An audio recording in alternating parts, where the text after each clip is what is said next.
Okay, so a couple of quick things to mention at the beginning. Firstly, what I'm going to go through in this video applies if you've got a couple $100 a month to spend or a multi-million-dollar budget. Likewise, it applies across industries. We've worked with just about every industry you can think of with massive varying budgets. This is very much tried and tested. And what I'm going to do is try and cut through all the noise, and instead of covering all the things you could do to get good Facebook and Instagram ad results, instead focus on the absolute essentials, the things you need to get right if you want to succeed today. And what I'm going to run through is definitely going to be different from what you're likely to see elsewhere. So let's start by mapping out a quick structure for this video so you know what to expect. We're going to start with the offer. Nothing is more important than that. I'm going to share exact tactical details, how to get your offer Facebook ads ready. A lot of advertisers don't do that. Then we'll talk about campaign and sales funnel structure. There's so much bad information out there about this. I see so many advertisers go wrong. We're going to keep it simple and effective. Then we'll get into creative. I'll show you how to get amazing ad creative even if you've not got any videography, video editing, photography skills, so stay tuned for that. Then of course we'll get into the thing most new Facebook advertisers are absolutely obsessed with, and that's targeting. I'll show you what to do and not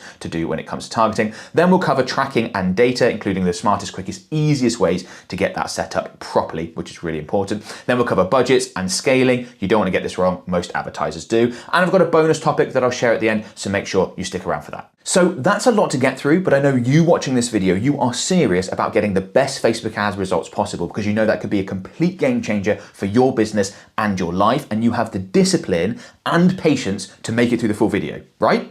In fact, if you don't have the attention span of a hyperactive squirrel and you do manage to watch the whole thing, leave me a comment to let me know at the end. I'll be watching out in the comment section for the people that do. So let's dive into offers. Now, I've been talking about the importance of offers for many years, and I've realized that a lot of people don't really understand what I'm actually talking about when I say offer. They think it's just their product or service, maybe their product or service with a discount. It's a lot more than that, right? We're going to go through exactly what that is, how to improve it, how to get your offer Facebook ads ready to give you a chance of the best possible results.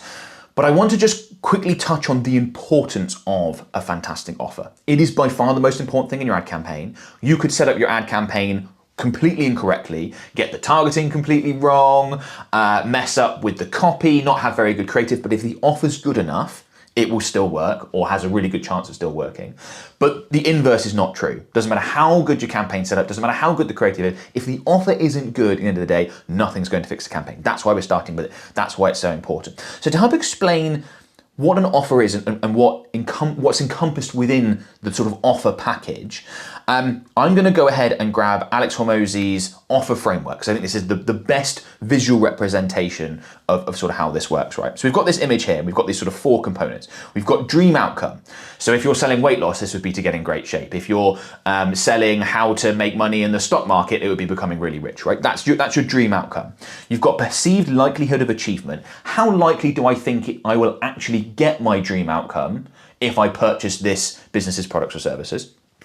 And then underneath, we've got time delay and we've got effort and sacrifice. So improving an offer is all about increasing the stuff above the line, dream outcome times perceived likelihood of achievement. So we want to paint the best possible picture in terms of the outcome. And we want to increase the perceived likelihood that it'll actually happen. So people believe us. Yes, if I buy this person's thing, I will actually get what I want. And we want to reduce as much as possible the things under the line, the time delay and the effort and sacrifice on the part of the customer. If they feel like it's a lot of effort, it's going to take ages for them to get their dream outcome, yeah, they're not as interested. So those are the main four component parts.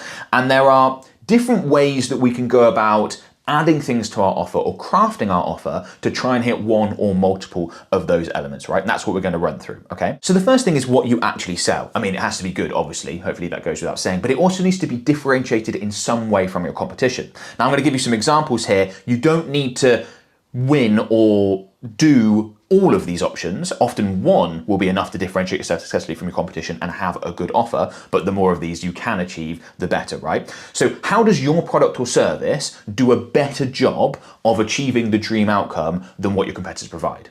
If the dream outcome is to get in great physical shape, then how does your product or service do a better job of getting people there than what your competitors provide? Or how do you demonstrate that it is more likely to work than what your competitors provide? We'll talk about reviews and testimonials and things that you can do that, right? So that's ticking two of those boxes: dream outcome, increased likelihood, increased perceived likelihood of achievement. How does it decrease the time delay? Maybe it isn't better than what your competitors provide, but you do it that much faster, or it gets people their dream outcome that much faster.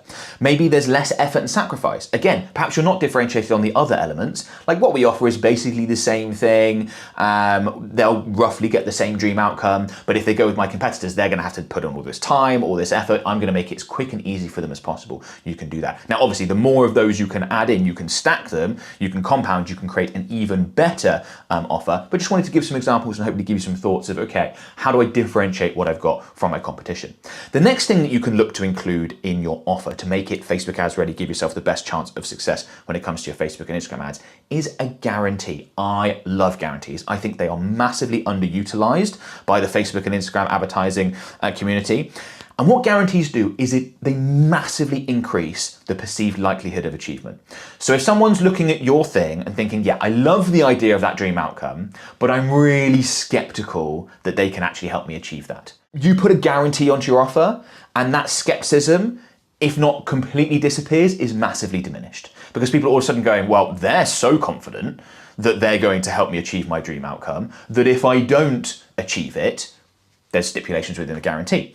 Lots of different types of guarantee, by the way. It doesn't just apply to service, can also apply to products. So you could say guarantee the certain, dream outcome, or we'll keep working for you for free, or we'll give you your money back, or we'll find some sort of alternative. Love our product, or we'll give you your money back and buy a competitor's for you. You can guarantee something won't break in a certain time period, if that's one of the things that people might be skeptical over in your industry. Guarantee that this will last for 10 years. And people in that space are used to buying one of these and it lasts 2 years and then they're frustrated, and et cetera, et cetera. You can guarantee a certain delivery time, right? You can guarantee that we'll get it delivered, maybe installed within 72 hours. And our competitors are taking a week. If not, you get your money back. Think of the Domino's pizza, right? 30 minutes or you get your money back. That's an example of a guarantee. You can guarantee speed of a dream outcome. So not only are we offering this dream outcome for you, but we will guarantee you will achieve it in 30 days, 90 days, or you get your money back, or we keep working for you for free, or some other sort of penalty that's obviously going to cost us as the business selling this thing money, right? So lots of different types of guarantees I've just run through there. You'll have to work out which ones make the most sense for your business, your product, and your service. But adding in guarantees, like I said, such an easy way to achieve massive increases in perceived likelihood of achievement. And for some industries where there is an enormous amount of skepticism, this is really, really important, right? Lots of people have tried to get in great physical shape for a decade. They see a new offer come along and they think, yeah, seen it all before, don't believe you. We guarantee you achieve this outcome or you get XYZ, right? You get something that's going to make a very skeptical audience then pay attention. The next thing I'd like to add to your offers is scarcity and or urgency. They're not the same thing. A lot of people sort of confuse the two. I'll explain, right? So scarcity is there's only so many of these things left. There's only so many tickets left for this event. There's only so many products left before we sell out. There's only so many slots left before we're completely full for the next couple of months on our service provider. So you can apply this to lots of different types of business.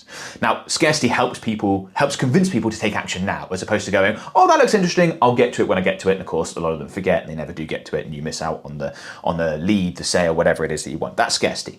Urgency, on the other hand, is time-based. So the deal goes away at the end of the month. You can use this often in a combination with a discount, right? Like, buy now to buy one, get one free, or buy one of these and you get one of these free with it, or you get 30% off until the end of the month, until the summer sale's over, until Black Friday's over, whatever happens to be for your business. Now, scarcity and urgency are they decrease the perceived effort and sacrifice that your potential customers have to make, but they sort of do it in the inverse. So instead of saying to people, buy mine because it's less effort and sacrifice, what you're doing with scarcity and urgency is you're saying, buy now, or in the future you will have more effort and sacrifice. Because if we run out of stock, you're going to have to then do your research and find an alternative product and buy someone else's. That's extra effort and sacrifice. Buy now, or the price goes up. Obviously, that's the same as the discount ends. So you'll have more sacrifice in a week's time if you buy as opposed to today. So scarcity and urgency, again, massively underutilized by Facebook advertisers, definitely something that you want to get in there. And the other component I want to talk about when it comes to offers is proof. So we've talked a lot about the increased likelihood, perceived likelihood of achievement. Sorry, sometimes that's difficult to say. Basically, do people believe you that you're going to get them the thing you claim to be able to get them? So a guarantee is one great way to do it, but another way is with proof. So if we think about reviews, testimonials, Trustpilot score. So for example, as an agency, we have a 4.6 Trustpilot rating out of 5, which is like unheard of for a marketing agency. That's incredibly high. Very proud of that. We've worked really hard to achieve that. That's a really good proof indicator that if someone wants to work with us on a done for you basis or join our mentorship program, that we are likely to be able to deliver and get them their dream outcome, which in our case is great Facebook and Instagram ad results, right? It could be accreditation depending on your industry. That could be really important. You've got all the safety recommendations and you've met the criteria, and if someone's like working on the gas in your home, you're going to probably want to know that they're all got the right accreditations and they know what they're doing and not about to make a mistake, right? It could be we've worked with big names. So imagine someone's trying to sell personal training services and it's like, okay, their ads are okay, could be interesting, campaign, whatever, just a regular campaign. But then it says, oh, by the way, I'm the personal trainer to insert megastar famous sports athlete. The exact same campaign is going to perform so much better because of the proof that they've worked with that person. And you combine that maybe with a video of you actually working with them so that people believe it. And that massively, like I said, increases the perceived likelihood of achievement. I think this one, the proof element, is one of the things that's usually quite easy to add in. Sometimes a guarantee can be a little bit difficult, can be a bit daunting for business owners thinking, yeah, but what happens if we can't get our dream outcome for this person and we actually have to pay out? You might want to look at your product service if that's the case. But sure, but I understand that there's that. But the proof element, particularly if you've been around a while and you have the testimonials and you have the reviews, like make sure that is front and center and visible and a part of your offering, right? Make that really clear. More important if you don't have an established brand. So established brands, they're able to lean on that. And that's a huge part of why brand value matters so much, right? Is because the perceived likelihood of achievement is higher.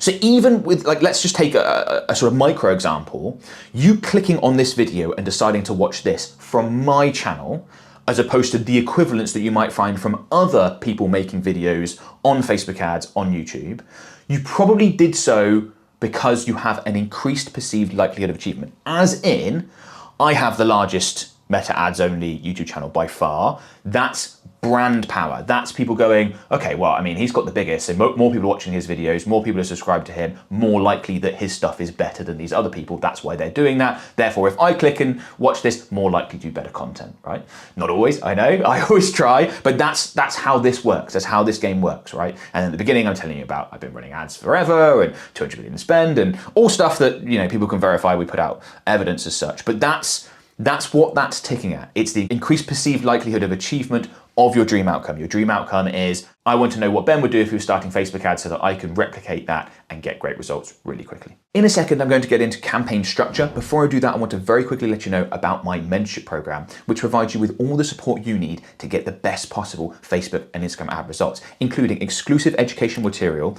unlimited one-to-one chat support. You can literally ask us any questions you've got anytime about any aspects of your Facebook advertising marketing, and we'll get back to you with tailored advice specific to you. Multiple daily live calls and Q&As, so you can literally jump on with me, my expert team members, ask us to take a look at your tracking or your creative or your offers or your campaign structure, your overall marketing strategy, and we can help out with that. If that sounds interesting, there is a link in the description below. Hopefully we get a chance to work together. Now, let's talk about campaign structure, because there's so much bad information about campaign structure over there, and I see so many Facebook advertisers massively overcomplicating things, which hurts their results and just wastes a bunch of time too. So I want you to keep things really simple, because A, that's what we're doing the majority of the time now anyways, but also B, this is supposed to be a video of if I was getting started in the first place, and if I was getting started all over again with Facebook ads, I would definitely want to keep things simple. If you have a 9-step sales funnel, you only need one step to not work well and the whole thing breaks. We're going to keep it really simple. So I'm in an example Facebook ad account, and let me show you what we would do from a campaign structure and sales funnel structure standpoint, right? So I'm going to create a sales campaign there. I'm going to go ahead and create another sales campaign. This can apply to leads as well if you're more service-based. And then we've got the two campaigns, and I'm going to label these up so you can tell the difference and what these are for. So we've got one which is a scaling campaign, and then we've got another one which is a testing campaign, right? Now, both these campaigns are going to be targeting the same people, a combination of warm and cold audiences. This is basically everyone that you want to advertise to. We very rarely separate those out now. We're more likely to keep those combined. Now, the reason why we don't just consolidate all into one campaign is because what we found is that if you have winning ads and you try and introduce new ads, Meta will often not spend much money on the new ads. They will instead spend the money on the existing winning ads, and it becomes really difficult to test new creatives and to try and find ones that can perform better than your current ones, or allow Meta to move budget over to new ads, because you do need new ads. Your existing winners, even if they're performing really well right now, they will fatigue, right? So in terms of budget split, we're normally gonna be looking at something like an 80-20 split, 80% scaling campaign, 20% in the testing campaign. Winners in the scaling campaign, known winners testing for experimentation. We'll talk more about creative later on, and that's one of the big steps, really important things that you need to get right. We would adjust this budget split according to performance. If you don't really have any winners yet, we'd basically all be in testing, because what's the point spending money on ads that aren't working? But if you've got some that are absolutely crushing it, we might be looking to spend more on the scaling side of things and less on the testing to really take advantage when we do find those winners. Next, let's talk about creative, which after your offer, creative is the most important part, the thing you need to get right if you want great Facebook and Instagram ad results. It's the part that grabs people's attention or not, that engages them or not, that holds their attention long enough for them to actually hear about your offer or not. So the imagery, the videos that you produce are absolutely essential and something you have to get right. You can't have this as an afterthought, as a lot of Facebook and Instagram advertisers used to do a few years ago, by the way. They were much more into the campaign structure and the targeting and the settings, and creative was an afterthought. Definitely not that way anymore. We are in a creative-led platform. Now, this is where this video is probably going to take a little bit of a left turn and be a bit different to what you were expecting me to talk about, because there are some things that as a Facebook and Instagram advertiser, you need to learn how to do yourself. So even if you're just getting started, brand new, you need to learn how to create great offers. Like, that is a non-negotiable. You need to know that. Whoever's managing the ads needs to have an understanding of that, or someone in the marketing team at least.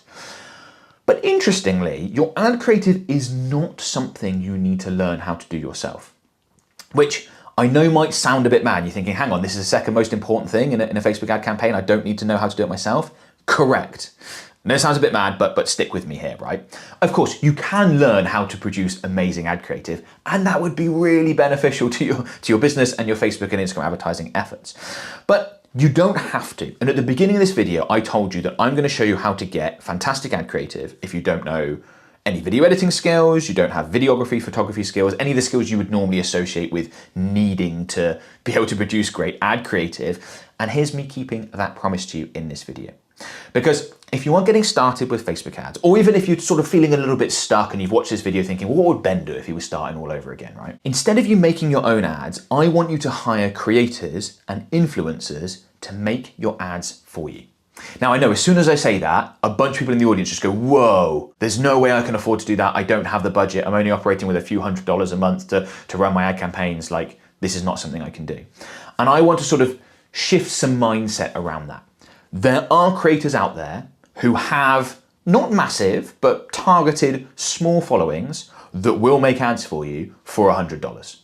And if you're spending anything on your ad campaign itself, on the actual cost of the ads, $100 to massively improve the effectiveness of your ad creative, maybe take your return on ad spend from a 2x to a 4x or a 6x, I've seen that happen many times, could be the best money you could possibly spend. Because even if they only have 5,000 followers, but that 5,000 is dead on your target market, Meta will find those people, they will put ads in front of those people first. That, because those people follow that person, the creative is far more likely to stop the scroll. Their recommendation to buy your product, service, etc. carries much more weight, is much more likely to get them to take action, and you can often get that very cheaply. Of course, you can spend more and work with people with larger influencers. I have more than 1 million followers, subscribers across channels. I sit on both sides of the fence, right? I'm an advertiser hiring creators, and I'm also a creator myself. So it costs a lot more to work with me, but you don't have to start there. You can work up, and there are, of course, people that are much larger than me that will cost 10, probably 100 times what I charge for this sort of stuff, right? I don't want to hear any nonsense around they're going to charge for that, I can't afford that. The increase in effectiveness if you do this well will way more than pay for itself. Because remember, you got to pay for the ads, right? So it's not like a Facebook and Instagram advertising game is a zero cost game. There's cost in there. It's deciding how to allocate it and where best to spend it. And I think the vast majority of advertisers would be better off spending a little bit less on the ads themselves and a little bit more on the creative to make that ad spend that much more efficient. And if it's that much more profitable, you can then scale, and you're more profitable and you scale anyway. And you end up with a much better situation. Right, the other big hurdle to this, people go, how do I do it? I've sent DMs to like 3 influencers, no one got back to me. What do I do? Right, I'm gonna show you exactly how to go about doing that. So I'm back in my example ad account here. I'm gonna go ahead and click on all tools, and then I'm gonna come down here under engage audience to the Creator Marketplace, which is a fantastic free resource that Meta have provided that is the best place by far to find creators and influencers to promote your products and services, but also to reach out to them. Because if you're just sending DMs, yeah, you're in there with a dozen or hundreds of other people, or thousands of other people, depending on how big they are, who are also trying to get their attention, and you just get ignored. Through this tool,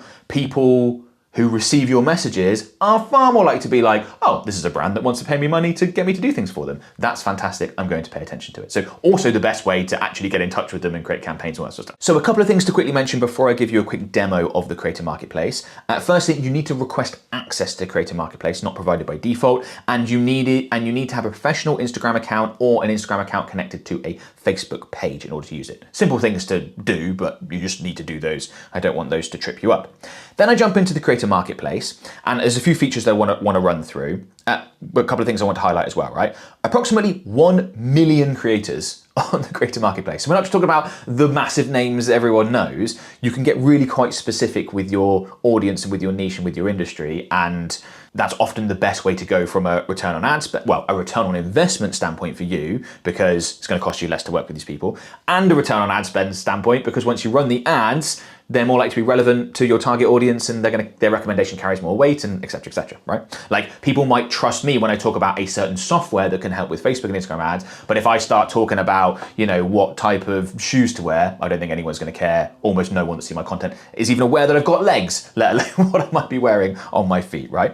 Okay, and then what I'm going to talk about is that Meta makes recommendations. So you've got this recommendations tab here, but even just at the bottom here, Meta has made recommendations based on what they know about the content that I create on my Instagram profile, Facebook page, and the products and services that I sell. And they've absolutely nailed it, right? So we've got Mr. Paid Social and Dara Denny being the top 2 options, both creators that I know personally, great people, produce fantastic content, very much aligned with my audience and what I produce, right? In fact, these 2 are also Meta Megaphone partners like I am, and there's a very small group of us Meta Megaphone partners, create content on Meta advertising and AI and advertising in general. So like, these would be perfect options that Meta has just gone ahead and selected for me, and I could go ahead and look to explore further. I'll come back to this in a second. Like I said, you could find more in recommendations. We can sort by just about everything you can think of, right? So we could sort by different countries, by follower counts, interest, age, gender, etc. We can add in certain requirements of they need to have this many followers, all sorts. We've got the recommendations tab, like I already talked about. You can see that in the search section anyway, so you don't need to go into that too much. Then we've got interested creators. Now this is more going to apply to larger brands. I've actually got someone in here, and this is interesting, this wasn't in here when I was prepping for the video, but this would be if a creator specifically wants to work with a brand. So if you've got larger established brands and people want to work with you, then you might see this coming through. Interesting that I've had this coming through. I haven't seen that before. You've got previous partnerships, so you can keep an eye on, you know, who have we worked with before? We did such and such campaign 6 months ago. Let's go and have a look. And we've got follows. If I just click into this, we can quickly see that these are creators that follow me. So you might find that if you're reaching out to these people, you know, creators that follow you are more receptive to you reaching out and saying, I want to work with you, and stuff like that, and tags as well. So you can, lots of different ways to find people, but basically very quick and easy to go ahead and find people within this platform. So once you find some creators that you like the look of and might want to work with, you can click in and get some really great information. So if I click on Caleb's account, for example, we can see, you know, past partnerships and brand experience. So unsurprisingly, Meta for Business, like I said, Caleb's a Meta Megaphone partner like I am, so he's done some stuff with them. SimilarWeb, another company I've done some stuff with in the past. So you can get a sense of, are they working with businesses like mine? And then we've got this insights overview, very helpful. So we've got total follower numbers, but also accounts engaged in the last 30 days. This is really important. You will find instances where a account has massive follower numbers, but a much smaller accounts engaged, like it could be like 3% accounts engaged. That would be a bit of a red flag to be like, well, they did have a big account at one time, but there's not actually many engaged people. So don't just go off the follow account, really useful. 1.1 million accounts reached in the last 30 days. There'll be ads included in that to increase that number. Hook rate 49%, which is really good. Interaction rate 7.3. We can see, you know, partnership ads that have been run. I'll talk about that in a second. You know, previous branded content that's been created, recent posts and their engagement. We can come down and see lots of Interesting information like of the accounts engaged, a lot of them are non-followers, which would suggest a really rapidly growing account, which I know Caleb does. Like I said, his stuff's great, so give him a follow if you haven't already. We can see all the demographic information, age ranges, countries, so United States heavy, gender more male than female, means to reflect my stats a lot, and then we can see creators similar to him as well. So this is just extra information that you wouldn't get from looking externally, like just looking at someone's Instagram account, but you can really dive in and see a lot of the great detail, which is going to be really useful for finding out, is this someone I actually want to work with? And when you get into it, are they worth the fee that they want, etc., etc. And then let's say I decided I wanted to work with Caleb. Well, I could very simply go ahead and click contact and send him a message through the Creator Marketplace. This is going to appear in their inbox in Meta Business Suite, and it has its own folder. So it's so easy for someone to see the incoming messages here, and as a creator to keep an eye out. Remember, this is how a lot of creators make their living. Like their main source of income is going to be from brand deals and making ads for them and making organic posts and things like that. So like they're very much going to be checking this folder, and it's going to, like I said, get through all the spam filters and the noise that you'll get elsewhere. So I could send Caleb a message there. I'm just going to discard this, and you can see you get responsive tabs, certain creators, if they're particularly good at getting back to people through this. There is another option though. Let's say we didn't have specific people in mind of what we wanted to create, and we say wanted to just sort of put an offer out there and have creators come to us, which can sometimes be a good way of finding options that you wouldn't have otherwise thought of. So if we go ahead and click on campaigns, I'm going to click on get started. And what we can do here is there's various different settings. You can set this up in many different ways, but I'm just going to run through a quick example so that you can see how this might look, how this might work if you wanted to just go ahead and put out a campaign and see what comes through, right?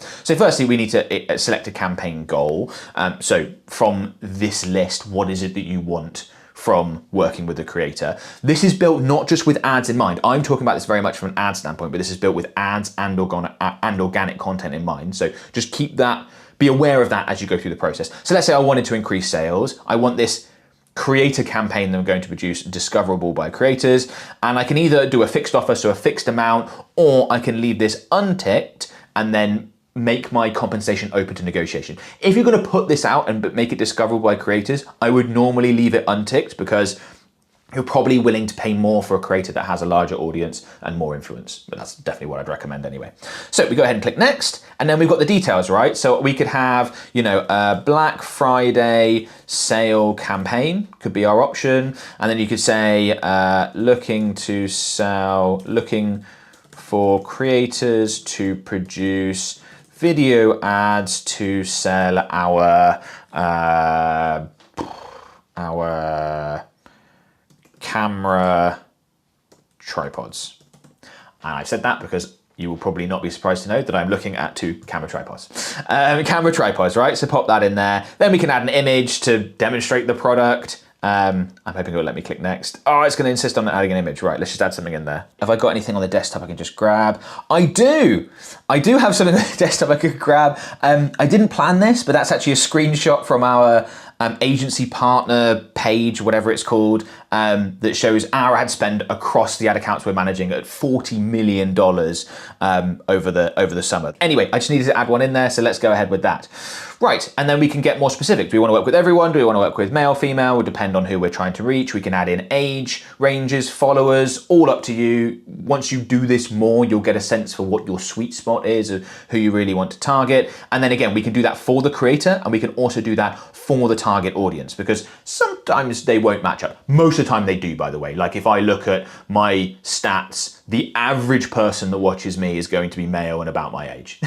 Now, there's a big range. There's people, lots of female viewers and stuff. There's also people that are much older, people that are younger, but like just the average is typically going to be around there. And we can do countries as well where they're going to be selected. So you can narrow that down if you really want to, but like I said, I'm just running through this. And then this is where we start to get into the specific stuff that we want the creators to produce. So if we're doing this for an ad standpoint, I'd normally select that as reels. So we might say, look, I want 2 reels created promoting my products of tripods. You need to say that you're interested by by the 26th. I mean, I'm just adding in example stuff so you can see, right? And then I need it by the 9th, let's say, and go ahead and click next. Then in the compensation section, we need to say how much we're willing to pay. So let's say we're willing to pay $1,000 for these 2 reels. Remember, this is a proposed amount. We didn't include the fixed fee right at the beginning, and that leaves it open in case someone comes through that's like a much larger audience, you might be willing to pay more, maybe less for less, etc., etc. And then we can select currency. So this is US dollar, but we could change that, which is handy if you're operating in different parts of the world.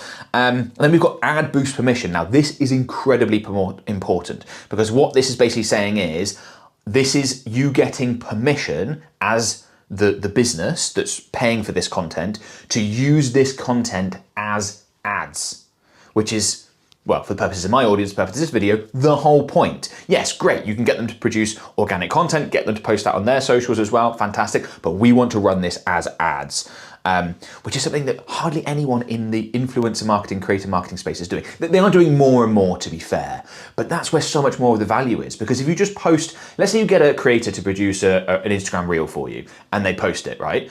That's going to be seen by a small percentage of their audience for 24 hours at most, and then it kind of dies, right? Moved on to something else.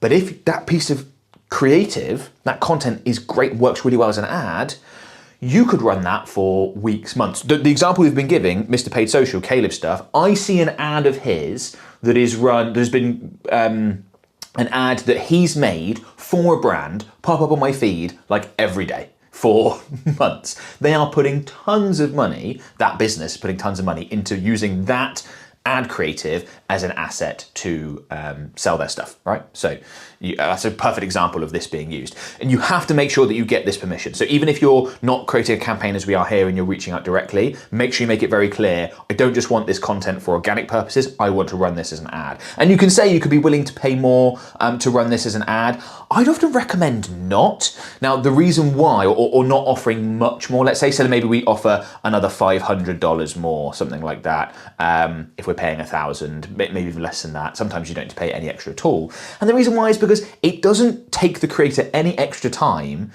to make it. Like, they've already made it for you. So whether you use it as an ad or it just goes out organically doesn't make any difference to them from a time standpoint. But also, just think about the pitch to the creator being like, by the way, you're going to produce this bit of content promoting my stuff. I'm going to pay for this to be put in front of 1 million people or 200,000 people or 50 million people, depending on your budget and how long it's going to run over the next X amount of months. That's a lot of fantastic extra exposure for them. Just like I mentioned with the previous example with Caleb, with Mr. Paid Social, that ad of him promoting a business pops up for me all the time. That's not just promoting that business's stuff, that's extra exposure for him, help grow his account as well. So happy days. Free products, fairly self-explanatory. Are you going to send free products, provide free services as part of the deal? Most of the time businesses are. If you want a creator to review your products and recommend it, you're going to send it to them so they can use it. If it's a service, you might let them use it for free so that they can then talk about it authentically from an experiential standpoint. If it's software, you give them a free account, normally add it in there. Then we've got this little summary, click next, run through the review, everything's happy, you can go ahead and get that live and see who comes through. Once you click publish on this, I won't do this because it's not like an actual campaign, you can then specifically contact creators and link them through to this campaign to say, oh, I'd really be interested in you creating some stuff for my brand to promote my products and services. Here are the details of what I'm looking for. Might be a quick and an easy way to save some back and forth communication when it comes to doing this and setting up campaigns. I've got a more detailed video about the Creator Marketplace. If you're interested, you can find that on my channel that runs through this. I've sort of run through in reasonable detail, but I really go into the nitty gritty in case you want that full walkthrough there. Now, a few quick things to note about doing this through the Creator Marketplace before we move on to the next big topic, which is targeting. And that's that all the payments are handled directly between you and as the brand and the creator. Meta's not involved in that process. It means they don't take a cut, just something to be aware of, that's all done directly. When you do get the assets, so those creative assets from the creator, what you want to do in terms of running those as ads, you don't just want to grab that ad creative and run that as an ad through your own ad account. It will still be run through your ad account, but I'll show you a bit of detail here, some nuance that I want you to use. So if we just jump back into Ads Manager, what I want to do is I would like you to run this as a partnership ad. And I'll show you how you go about doing that. So if I go ahead and click on campaigns, and let's say I click into the scaling campaign, click into this ad set, and then if I edit this ad, we will see here that right at the top of the ad creation section in Ads Manager, we've got partnership ad. Now I can turn that on, and then I can select the partnership if you've got partnerships established. Meta makes it really easy, or enter a specific code or post info for like a post that's gone out, say on a creator's profile, that you can then just pop in there and run that as an ad. Now that means you have full control as an advertiser, so it's still run through your ad account, your budget, you're in control of the targeting and the setup of the campaign and the structure and all that sort of stuff. But when you run it as a partnership ad, as opposed to just getting, say, the video from a creator and uploading it, it will appear, or it can appear, this is up to you how you do it, but what I'd recommend is that it appears from both your account and from the creator's account. So you know on the top left where it's like who this post or ad is from, it can be both. And that's brilliant, because that's really what you want. You want the association between your business, your brand, and the creator that's produced the asset for you. And that'll also help it in terms of targeting and delivery mechanisms, tap into their audience, and Meta's gonna know like who to put this in front of and where the best results are gonna come from, which is going to be their audience. Like I said, that's why creator ads are so good, is because it stops a scroll. Someone's like, oh, I follow this person, I'll stop and watch. And then also their recommendation carries weight. So not only do more people pay attention to the ad, but more people are likely to click through and actually go ahead and buy or sign up or become a lead or whatever it is you're asking people to do. So make sure you set it up as a partnership ad. I'll have a full tutorial on partnership ads coming out soon. Make sure you subscribe for that. If you haven't subscribed already, which I'm sure you have, but if you haven't, make sure you subscribe for that, and you'll have more details on those, but fairly straightforward to set up. Just wanted to quickly mention that. Right, now, bonus tactic when it comes to working with creators, and this is a really important point here. When you ask a creator to produce, let's say, 2 reel style ads for you, I would ask them to also add in a number of different hooks. So normally, let's say 10 different hooks. The hook is the first 3 seconds. Now, the hook is by far the most important part. That's what either grabs people's attention or not.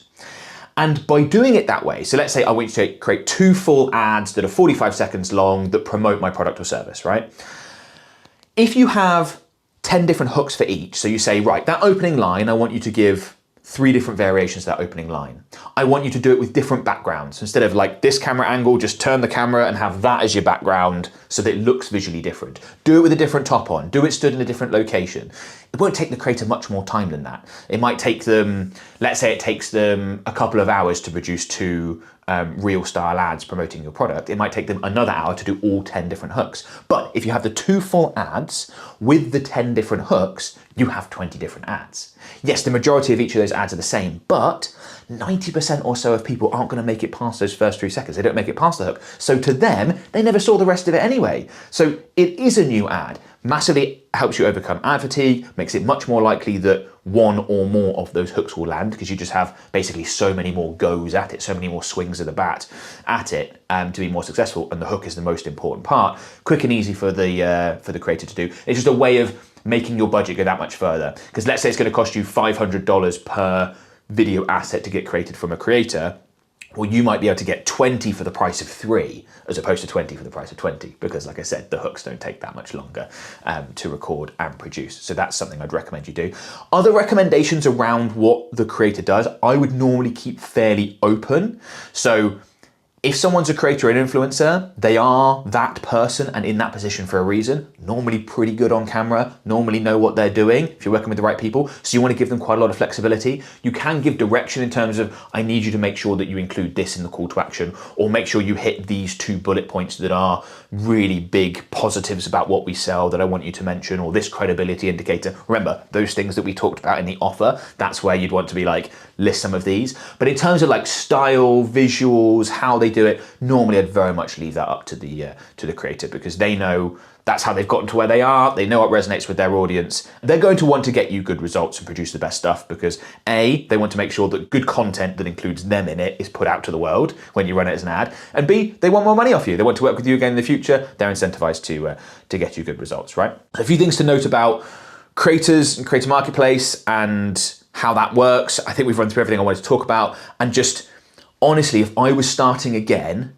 this is what I would do. And I would find the smallest creators I possibly could, pay them a tiny amount of money, take a bit of my budget and do this. If you have money for ads, you have money for creators. That I want to be really clear. I'd rather you took more money out of your ad budget and put it into producing great creative and the creator budget, because that'll make your ads that much more effective, which will give you a much better overall result, which will allow you to scale and build your business and all that sort of stuff.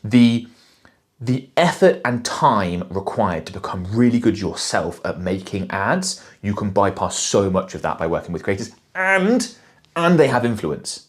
And I can just tell you right now, we have worked with thousands of clients, we have spent insane amounts of money on the platform.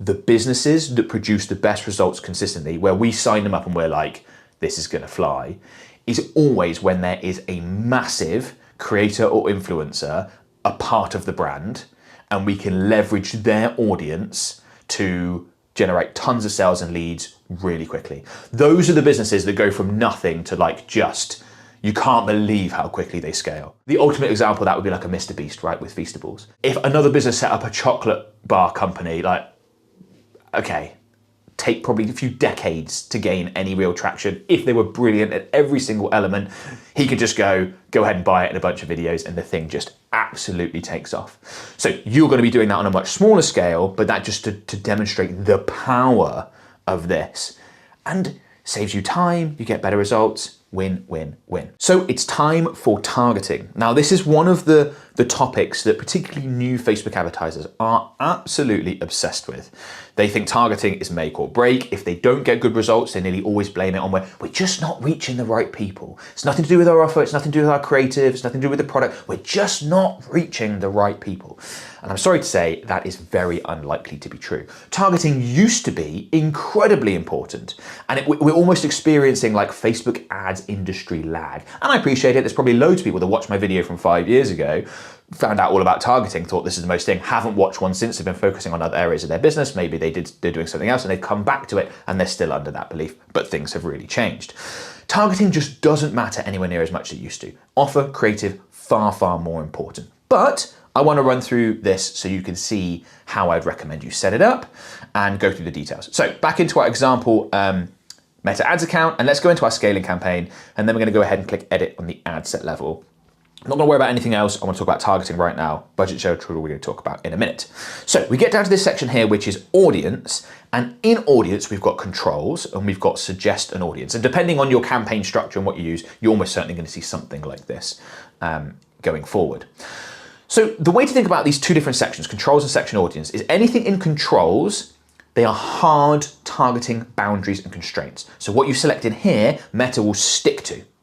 What you suggest in here, Meta, quite frankly, will probably ignore, or at least won't stick to it closely. They might use it as signal, as a little bit of an indicator, like kind of head in that direction. You ever asked anyone for directions and they kind of don't know?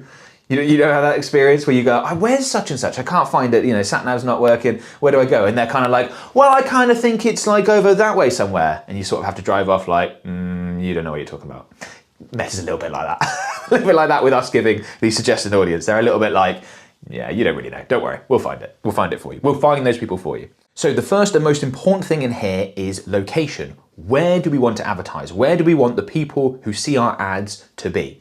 If you offer your product service nationally or internationally, then go with the countries that you serve. So for example, the default here is United Kingdom, we're based in United Kingdom, but we have clients all over the world. So one of our single biggest market, unsurprisingly, is the US. We have more clients in the US than we do in the UK. So we would most definitely look to be advertised in the US. Some of our other major markets are going to be what you'd expect, right? Australia, Canada, etc. Although we do have, I think, clients in over 40 different countries right now, which is kind of nutty.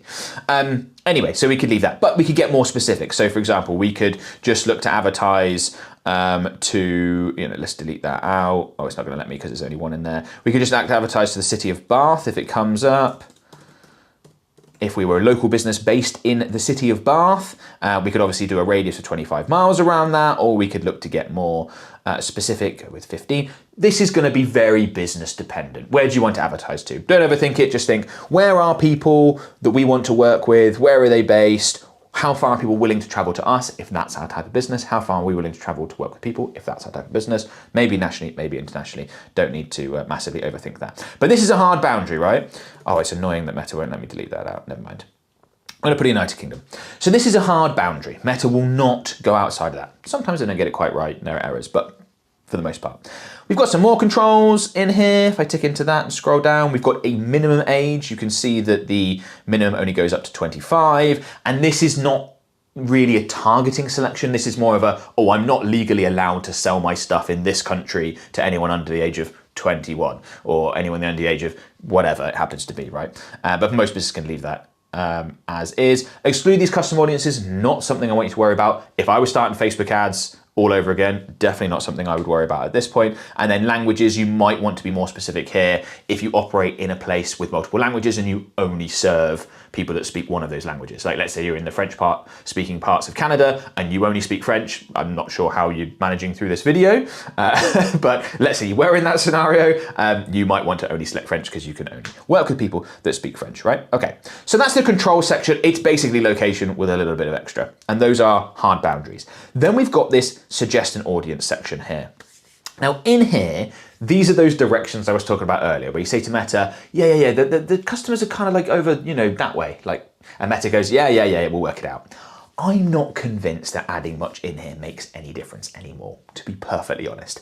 But it certainly doesn't hurt either, because if it's not quite right, Meta will ignore it. And if it is right, it might give Meta a little bit of direction, particularly with the newer ad account where Meta doesn't have much conversion data and they need to work out, who do we put this stuff in front of? Like, who actually likes it? Meta works out really fast, by the way. So we can add in custom audiences. So these are going to be warm audiences, people that have interacted with our business before, often a good way to go. So we could have, for example, website visitors. We could upload email lists. We could upload people who've engaged with us on Meta and on Facebook and Instagram. Lots of different options for warm audiences. I've got other videos about custom audiences. I don't want to get bogged down in that here. But basically, just go ahead and add in your warm audiences, their suggestions, right?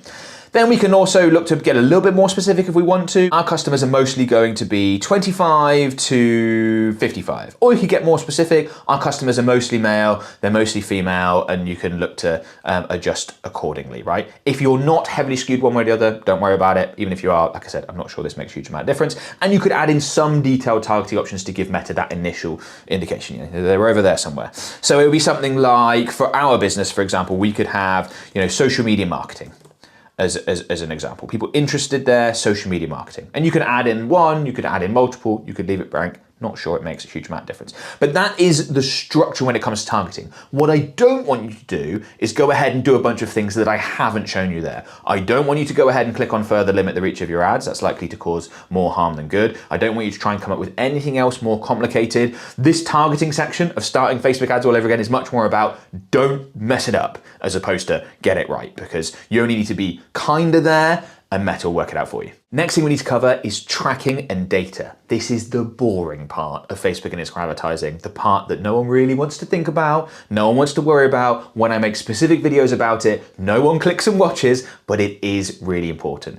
So much of what Meta does now is based on machine learning, it's based on its optimization process, it's based on working out who to advertise to, how many times a day to advertise to them, all the various elements to get the best possible results.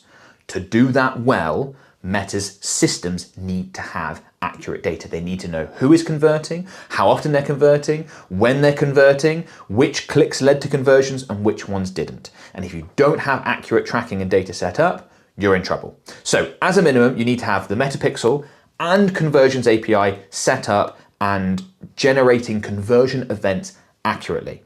This is the part where everyone sort of goes, I don't really know what you're talking about. And to be honest, I don't know a huge amount about the details of the tracking and the data. I know basic pixel setup, I know basic Conversions API setup. Beyond that, I get other people to do it for me. And this is another one of those things that you do not need to learn how to do yourself. And let me give you an example. So I have just jumped into Fiverr, I'm sure you're familiar with the website, and I have searched for the term Metapixel. And if we scroll down, we can see that the very first result here is someone who is top rated. They have a 4.9 star rating at 442 reviews. That's pretty good. They're probably pretty good at installing Metapixels. Oh, and by the way, they'll do the Facebook Pixel and the Conversions API for you, along with a bunch of other stuff that even I barely understand. And their fees are from 18 euros. I'm not quite sure why this is being demonstrated to me in euros, but for those of you that aren't familiar with euros, it's pretty similar to dollars nowadays. So let's say 20 bucks to get that installed for you. If you have money for ads, you have money to pay someone to just do this for you, get them to do it, and you're all good. And you can easily verify to see whether or not it's been done properly, because you can take a look at the results that are generated in your ad account once it's all set up and tracking, and you can verify those against your back-end data. So in your CRM. Okay, Meta's saying we generated this many leads. We've got roughly that many leads in our system. Yeah, okay, probably accurate then. Same with sales if you're looking at like say Shopify data. Is that correlating to what we've got in our ad account? Yeah, and that can give you a good idea, right? So go on to Fiverr, go on to Upwork, and then you're all good. That's the basic setup that everyone needs. And if you want to go further, which can often be well worth doing, and improve things tracking and data-wise, I've got 2 recommendations for you. 1, regularly check Events Manager. So over on the left-hand side, I've got Events Manager. If it's not in your shortcuts, it'll be in all tools. Now, this is an example ad account. So what I'm about to show you is not like how I'd recommend you have things set up. But I just wanted to come in here because what I want to say is you will see Meta provide messages around data, how to improve things, how to improve your event match quality, and how to basically improve the tracking and data quality. You'll see them pop up here, and Meta will tell you what to do. So you can go ahead and implement this, or find someone on Fiverr who will do it for a tiny fraction of the cost of what you'd expect, and that's often a good way to go. So that's one recommendation. And if you want to take it even further and get the best possible tracking and data, which like I said, is incredibly important to the success of your Facebook and Instagram ads, my recommendation would be to use Hyros. Hyros is the best tracking and attribution software for Meta ads. It's the software all the big players in this industry use, including myself. I use it to track results for my own ads, as well as all my organic results as well. So if someone books a call for our done-for-you services, for example, I can see exactly where that person came from with a lot of accuracy. That allows me to make better decisions for my marketing and my business. Hyros has been able to track that from our ad spend in this campaign, we've generated £96,000,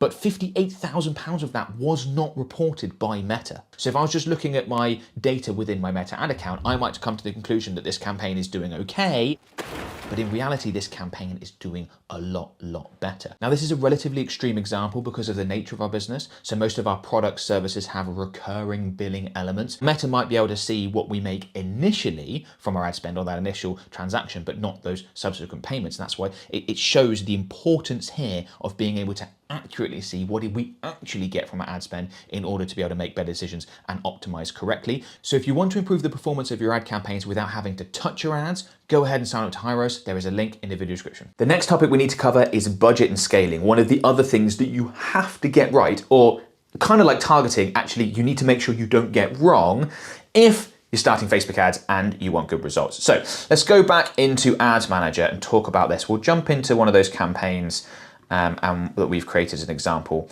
And we've got the budget section up here, right? So firstly, daily budgets over lifetime budgets would be my recommendation. Campaign has a lot more longevity, you have more flexibility as an advertiser. So let's go over starting budgets. How much should you start with? There's no perfect amount, but I've got some specific recommendations on this, right?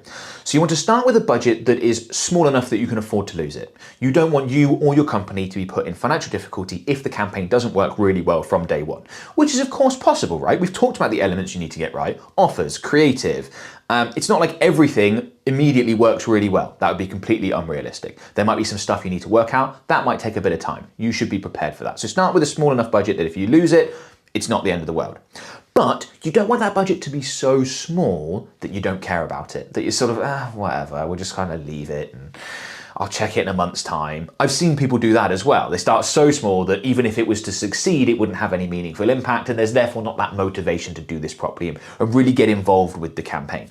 That normally means there's this lovely sweet spot where you're like, we could afford to lose this, but it wouldn't be fun, wouldn't sting a little bit. And that's that great place. If it doesn't work out, you're protected, but you're going to be really involved and invested. And then if you start at that place, you get to a point where your campaigns are profitable, are successful, then scale. Don't scale before that. There's this myth that you just need to spend a certain amount and then your ads will start to perform great results. That is not true. The reason why that myth is there is because people look at big businesses and they think, well, they're spending loads and they're getting great results. They're getting great results because of their brand value in a lot of cases, or the fantastic creators that they're able to partner with, not because they're spending a certain amount. In fact, in reality, your return on ad spend decreases as you scale. which I know is quite disappointing to a lot of new Facebook advertisers. They're like, oh, really? Why does that happen?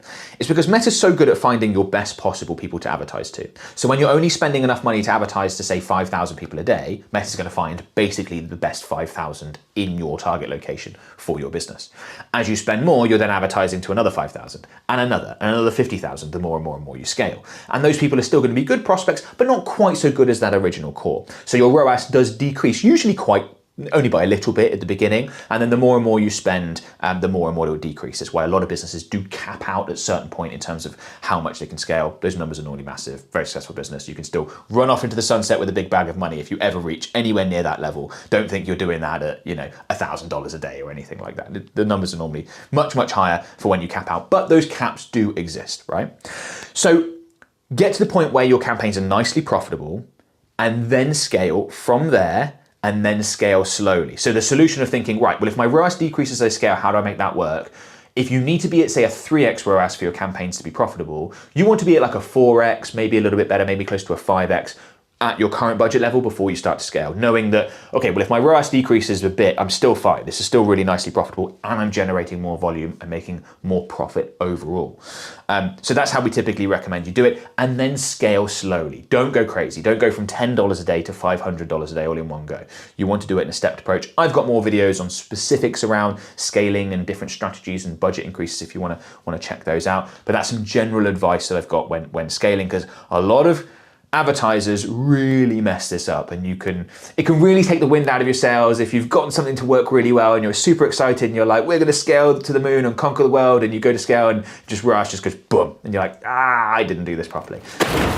So check those out if you want more info on that. Right then, it's time for that bonus tactic that I promised earlier. And for you legends that have made it this far through the video, here you go. And that's to do everything you can to increase your customer lifetime value. Now that might not sound very significant, but it is everything. It makes your Facebook advertising so much easier. If you can take a customer that is currently worth $50 to your business, that's how much they spend with you on average during their lifetime, and even get that up to $100, that's night and day difference. But if you can get that to $200, $500, $1,000, that completely changes everything about how easy or difficult Facebook and Instagram advertising will be for you. Because if a customer is only worth $50, the cost to acquire that customer, what you're paying in advertising costs to get them in the first place, is always going to be a large proportion of what you actually make from the customer. But if you make much more from a customer, it's a far lower percentage. And if, say, it costs you $30 to get a customer, and instead of making $50 from that customer, you make $500 from that customer, if your ad costs go up by 20% because of seasonality or a new competitor or rising ad costs over time, who cares? You're still so profitable, it doesn't matter. And there's a number of ways you can go about doing this, increasing lifetime customer value. The obvious ones are going to be subscriptions. That's why so many businesses have become subscription businesses, by the way. Even things like, you think of HelloFresh. That's a subscription that's food you cook and eat in your own home.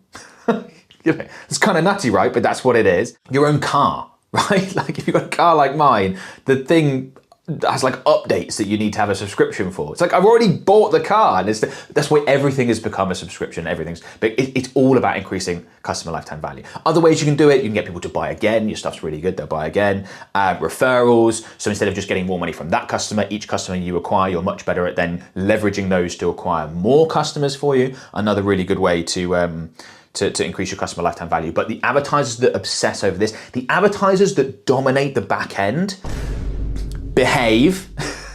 The advertisers that dominate the back end when it comes to marketing, those are the ones that win. What I'm referring to here when I talk about back end is those subsequent transactions, not that initial customer acquisition, but also, how you make money on the back end from subsequent transactions, subscriptions, repeat purchases, etc. The advertisers that do that really well, those are the ones that win because they can always afford to pay to acquire lots of customers. If you made it to the end of the video and we can successfully confirm that you do not have the attention span of a hyperactive squirrel, well done. Like seriously, I do mean that, well done.